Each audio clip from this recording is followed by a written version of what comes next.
Carsten, let's start with this this asset quality piece from the ECB this morning. What is the SPD, who seem, on the face of it, a little bit more open-minded than the CDU? What are they going to say about this?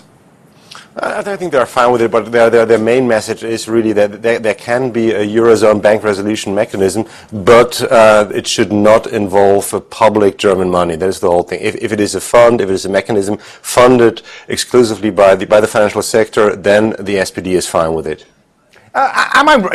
You tell me, am I right in saying they're a little bit more open-minded? We're going to get a little bit more of an open-minded Germany with the SPD in there? No, I think we do. I think that the SPD might be the party actually, or the factor actually pushing Merkel towards more Europe, towards more Eurozone integration. Because if you at least read their election manifestos, they have been even arguing for a debt redemption fund. They know that the word common Eurozone bonds is kind of committing political suicide in Germany, so they dropped that one. But I think they are really much more open for more Eurozone integration. They did actually float, but as you mentioned, they've backed down on the euro bonds, but they did actually float with that idea, which says a lot about them, right? Exactly, they did. I think they also say, okay, eventually you need to think about a kind of burden sharing and a kind of financial burden sharing if you really want to have a sustainable monetary union.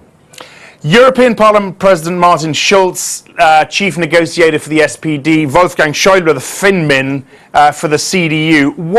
What are they going to be arguing about most, you think?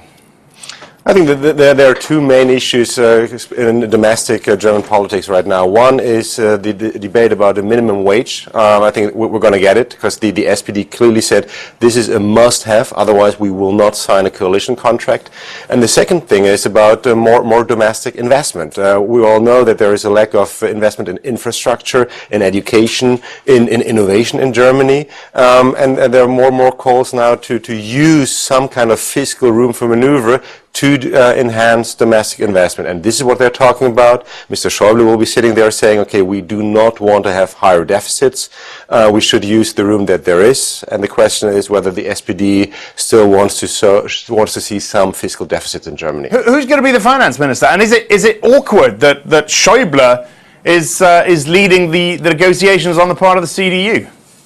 No, I don't think that's awkward. I think, of course, he is really the let's say the eminence grise in this German government. I think he's the one who really has the 100% confidence from Mrs. Merkel. So obviously he is leading these talks. Will he also be the next finance minister? I think that's what he's wishing for.